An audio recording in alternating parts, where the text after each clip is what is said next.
for bipolar hip replacement. Choice of anesthesia, Dr. Bala? Catch-22 situation. Yes. So again, I think we have come back to the same thing. It's a case of fixed cardiac output. And these are the choices you have. Yes.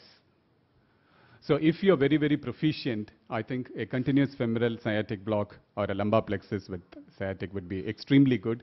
If not, what Dr. Silamban was discussing yesterday, a segmental epidural where you produce, that was a very nice explanation which was given to him. That's the next option. And of course, always you have a general anesthetic, but then you need to weigh the pros and cons of giving general anesthesia to a patient with fixed cardiac output. So this would be the choices, and based upon whichever you're comfortable with, you can choose. I think we can go to the next slide.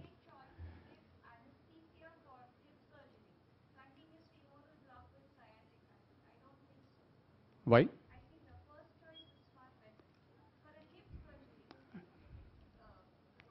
See, actually, because of the fact that, especially if you are using both non-stimulating or a stimulating catheter with continuous femoral, and if you keep it at about 15 centimeters at the skin mark, it almost becomes the tip in the iliopsoas compartment, in majority of the cases. So it's an option, but it's just the option, then whichever you're comfortable with, you can choose and do it. All right, Dr. Bala, the next question is, if this patient, let us say, God forbid, develops intraoperative hypotension, how will you manage it? I think probably the best This patient, remember, has severe aortic stenosis. He has left ventricular poor ejection fraction, meaning thereby the left ventricular end diastolic pressure is already elevated. So how will you manage the intraop hypotension in this patient? The best thing is I would wish that this doesn't happen, but if it happens, if it happens, I think the best drug that I can probably depend upon is small aliquots of norepinephrine to be given to this patient and keep the runoff less. I think our choice will be, the first choice will be either norepinephrine or even little I would tend towards or incline towards vasopressin in this patient. Because here what we need is just aortic stenosis patients are already, their systemic arteries are already maximally dilated. Please remember that. So you need something like a small vasopressors to build up their pressures. Volumes they don't generally tolerate, and inodilators they tolerate extremely poorly. So please don't start the patient on dobutamine and adrenaline, for heaven's sake. What will land up with more hypotension and refractory ventricular tachyarrhythmias in face of AS and ventricular dysfunction. So they are the bad choices. Now, we don't have that anymore now, so I have no experience on this molecule at all. Phenylephrine is talking about. Yes. Heart rate. Yes. We'll go to the last case now. Now she's a 42-year-old female with known rheumatic heart disease, history of balloon mitral valvotomy 5 years ago. She's in chronic AF and had recent increase in the dyspnea from NYHA class 1 to 3. A 2D echo was repeated which showed a mitral valve area of 1, that is restenosis. Now the valve is calcified and the heart rate is around 100 in atrial fibrillation. Her ejection fraction is relatively all right. Pulmonary artery pressure is mildly elevated. And she's admitted with systemic thromboembolism and left foot gangrene. On admission, a heart rate of 110 AF, blood pressure 100 by 70, and needs a BK amputation. This is a case. This is a real case. So now, this was a patient. The issues here are control of ventricular rate first. Please remember, do not wheel in this patient without control of the ventricular rate in atrial fibrillation. And by control of the ventricular rate, we mean the ventricular rate of less than 70 to 75. In this patient, it is must to control the ventricular rate prior to surgery, as this is the best guarantee to avoid pulmonary edema intraop. Best drugs are, please remember the patient's blood pressure was 100 by 70. So beta blockers, even Dilzem for that matter, is a borderline bet. So the best drugs are digoxin and amiodarone. Second important issue in this patient is, would you like to anticoagulate this patient preoperatively? And what anticoagulant? In atrial fibrillation, 5% of the emboli, 9% of the emboli are systemic, the rest are all cerebral. And going ahead, 10% are fatal, and the other are distributed into mild and moderate. So this is a moderately severe episode of systemic embolism in this patient. The next episode could be cerebral, which is more frequent. So there is no question we have to anticoagulate this patient. You cannot wait for the surgeon to finish his surgery and then most of the surgeons will tell you that. Let me finish my job, then you give heparin.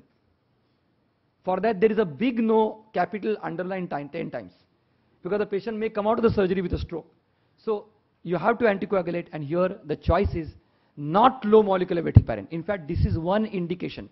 Cardiac source of embolism is one indication in literature where there is no data whatsoever on low molecular weight heparin.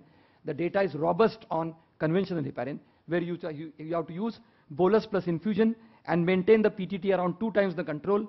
Discontinue your infusion around 4 hours prior to surgery, so that even 4 hours prior, if the ACT normalizes, you can give on a central neuroaxial block without a problem. What is the choice of anesthesia, sir? Actually, you mentioned that if you use this one and if you stop 4 hours prior to that, I think it... Sure, yeah. So here the combining central neuroaxial techniques with introp, this is the ASRA guidelines 2009. Heparin administration should be delayed for at least 1 hour after the needle placement. Indwelling neuroaxial catheters must to be removed 4 hours after the last heparin dose. Reheparinization minimum 1 hour after the removal of the catheter. Monitor patients closely 48 hours later. These are the 4 important points for unfractionated heparin for central neuroaxial blockage. This monitoring and essentially means neurological... yes, neurological monitoring, absolutely. Yeah, neurological monitoring. So this is what it is. I think we can skip this case now. We are overshot the time. Phallus physiology. So I think, ladies and gentlemen, we have some few cases, but I will just summarize. Sir, in that case, probably I think you can just enumerate the highlights, the 3 points. IE prophylaxis, Yes. Therapeutic phlebotomy. Yes. And I think that alone you can mention, Yes. and then we can stop. We had a case of tetralogy here, who had, tetralogy who had avascular necrosis of neck of left femur head, came for surgery, and her hemoglobin was 19. The issues here are infective endocarditis prophylaxis, must phlebotomy to reduce the hemoglobin. So what is the current thinking on IE prophylaxis, and what are the current recommendations? No, see, this is a high-risk lesion for infective endocarditis. So there's no question. In this patient, it is indicated. In the previous 2, there are gray zones now, as per the 2009 guidelines. No, what were the drug of choices in this patient? The drug of choice, there are 2 drugs of choice in this patient, 2 regimens of choice: amoxicillin gentamicin combination, or Reflin and Genta combination, or a single dose of vancomycin 1 hour before. Especially in patients who say they're allergic to penicillin. Yes. And because cephalosporins also sometimes we can't use. Then so vancomycin. Vancomycin. And what would be the dose that you would usually advocate? around 750 milligrams to 1 gram, diluted in 100 ml of normal saline, slow intravenous 1 hour before. Yeah. Yeah. So we'll summarize by saying that anesthetists in the operating room carry on their shoulder or this much of burden from all the sides. But please remember that for most surgeons, following things in preoperative evaluation are either illusions or mind games played by anesthesiologists. Electrolyte imbalance, low hemoglobin, abnormalities in blood gases, ECG changes. What are ECG changes? Comorbidities. And when we talk about risk scores, they make face as if they know nothing about it.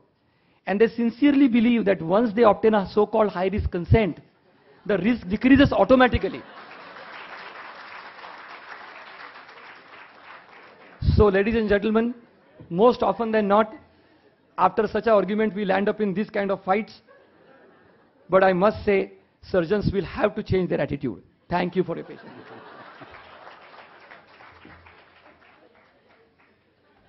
Excuse me, sir.